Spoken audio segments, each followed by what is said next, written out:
කොහොමද? අද මම ඔයාලට අරන් එන්නේ මගේ පළවෙනිම vlog එක ඉංග්‍රීසි ඩිප්ලෝමා එකේදී කරන. එක්සෑම්, ට්‍රේනින් ඔක්කොමත් එක්ක මට ඩිප්ලෝමා එක ගැන ඔයාලව අප්ඩේට් කරන්න අමතකම වුණා. මේ මාර්තු 14 වෙනි සෙනසුරාදා මම මේ යන්න ලෑස්ති වෙන්නේ රජරට යුනිවර්සිටි එකේ ඉංග්‍රීසි ඩිප්ලෝමා එකට. මැයි වලින් අපිට ලෙක්චර්ස් ඉවරයි. මේ යන්නේ අපේ අවසානම මාස දෙක. ඒ කියන්නේ එයාලා දැන් අලුත් බැච් එකක් අරගන්නවා.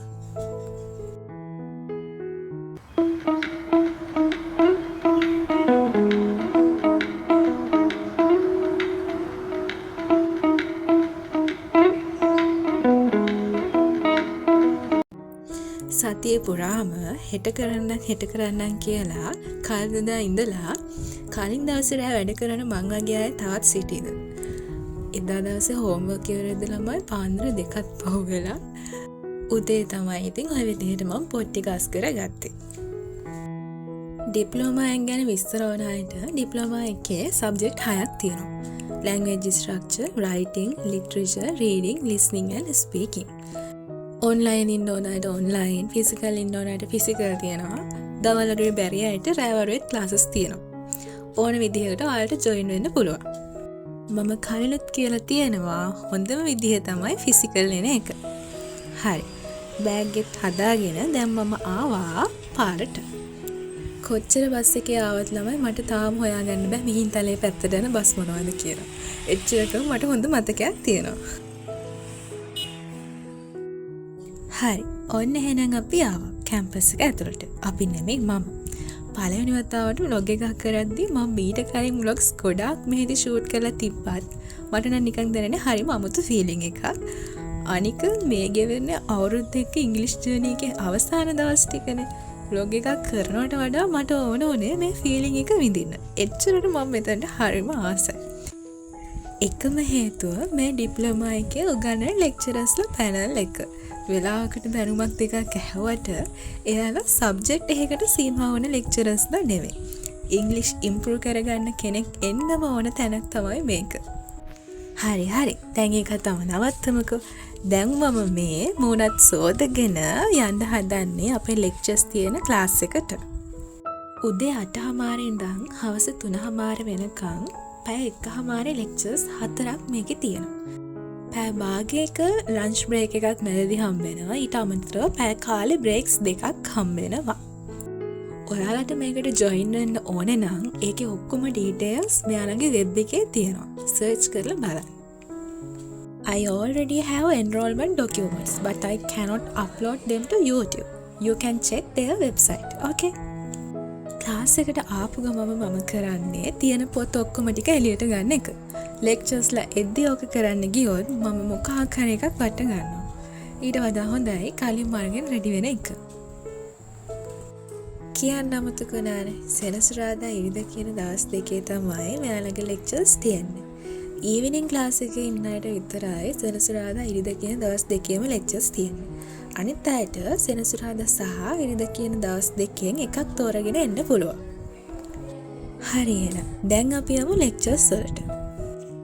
අද අපිට මුලින්ම තිබ්බේ ලිටරචර් පාර්ට් එක.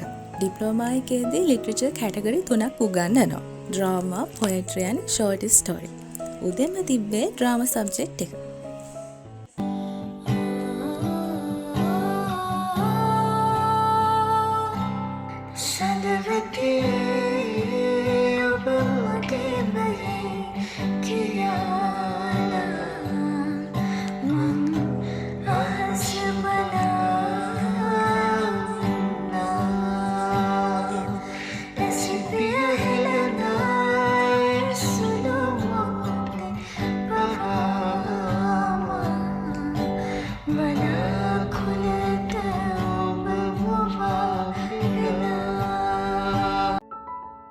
දැන් ඔයාලා බලනවා ඇතිනේ කෝ යාළුවෝ කියලා.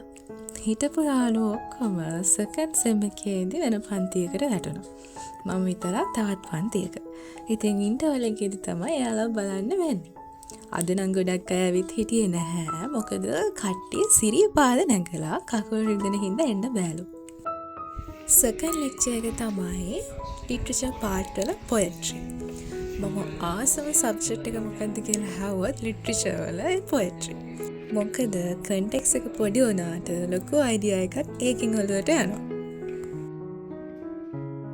අද ඇවිත් තිබ්බ අපේ සෙට් එකෙන් දෙන්නයි. තව නංගියෙකුත් එක්ක ඔන්න අපි 3 දෙනා ආවා ඉන්ටර්වල් එකේදී ලන්ච් එක ගන්න. මෙයාලා ලන්ච් බ්‍රේක් එකට පැය භාගයක් දෙනවා මැදදී. it mean 11:45 12යි කාලෙ මට මතක විදිහට. ඉතිරි ඉන්ටර්වල් පැය කාලේ ඉන්ටර්වල්. ඉක්මනින් ඇවිල්ලා තැනක් අල්ලගත්තොත් කැන්ටිමේදී ඔයාලට කන්න පුළුවන්. කැන්ටිමේ කෑමක් තියනවා නැත්නම් ගෙදරින් ගෙනල්ලා ඔයාලට කන්නත් පුළුවන්. කැම්පස් එක ඇතුලේ කොච්චර සුන්දර වුණත් මෙයාලගෙන් නම් ඔයාලට බේරෙන්න බෑ. ඉතින් ඔයාලට මූණ දෙන්න වෙනවා රිලව් ප්‍රහාර වලට. එහෙනම් දැන් අපි යමු after lunch lectures වලට. තුන්වෙනියට අපිට තිබ්බ ලෙක්චර් එක තමයි reading skills. My second favorite subject in English. මොකද කිව්වොත් එක්සෑම් එකේදී පොඩ්ඩක් අඩුපාරක් දාලා පාඩම් කරන්න තියෙන ඕකේ. ටෙක්නික් ටික මතක තියාගත්තම හරි. ඉතින් මම ආසම reading skills. අවසානයේ තිබ්බ ලෙක්චර් එක තමයි writing skills. I haven't any permission to upload lecturers video. If I have a chance, I will upload photos or videos with this lecturer because she is very pretty and I like her very much. Hi, දැන් lectures ඉවරයි. lectures ඉවර වෙලා ගෙදර යන්න කලින් අපි යනවා තැනකට. මේ තමයි ඒ තැන. වාසනාවට ළමයි කවුරුත් එතන හිටියේ නෑ. ඒක හින්දා මට තනියම වීඩියෝ ක්ලිප්ස් ටිකක් ගන්න පුළුවන් වුණා. හරි. එහෙනම් දැන් මං කියන්නම්කෝ ඔයාලට මගේ කතාව. ඇයි මට මෙතන මෙච්චර ස්පෙෂල් කියලා. මෙතන කතාව හරිම වෙනස්. මම මෙතනට එද්දී මං වැටෙන්න පුළුවන් අන්තිම අඩියේ හිටපු චරිතය. හැබැයි මම මෙතනින් යද්දී එන්න පුළුවන් වෙයි කියලා කවුරුත් හිතපු නැති දුරකට ආවා. ඒකට යෝධ 6ක් උනේ මෙන්න මේ යුනිවර්සිටි එක. අපි හැමෝටම ජීවිතේ ටර්නින් පොයින්ට්ස් තියෙනවානේ. අපි ජීවිතේටවත් හිතපු නැති පාරවල අපිට යන්න වෙනවා. ඉතින් ඒ පාරේදී මට 6ක් උනේ මෙන්න මෙතන.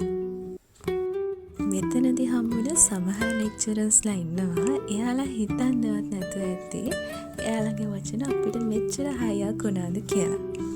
එහෙම චරිතයක් තමයි මේ ඉංග්‍රීසි ඩිපාර්ට්මන්ට් එකේ ඉන්න ජයසිංහ මැඩම් කියන්නේ. අවුරුදු 13ක් අකමැති වුණ ඉංග්‍රීසි වලට කැමැත්තක් ඇති කළේ එයා තමයි. ඒ කැමැත්ත නිසාම තමයි මම මේ විදිහට ඉංග්‍රීසි ඩිප්ලෝමා එක කරන්නත් මගේ ඩිග්‍රී එක කරන්නත් ඉංග්‍රීසි වලින්. That's why I told you this is the turning point in my life. මගේ ජීවිතේ මිරැකල් සිද්ධ වෙන්න පටන් ගත්තේ මෙතනදී. ආදරණීය මිස්සක පවුලේ හැඩකාරිය. ගොඩාක් ස්තුතියි ඒ දුන්න හැම මතකයකටම. One day my father, he told me, son, don't let this slip away. He took me in his arm, I heard him say, when you get older, your wild heart will live for younger days. Think of me whenever you're afraid. He said one day you'll leave this world behind. So live a life you will remember. My father told me when I was just a child. These are the nights that never die. My father told me. මෙච්චර කාල නොකියුව මගේ කතාව එක තමයි. ඉතින් ඔයාලට දැන් chance එක තියෙනවා මෙතනට ඇවිත් ඔයාගේ ජීවිතය වෙනස් කරගන්න. එහෙනම් අදට ගිහින් එන්න. පරිස්සමෙන් ඉන්න.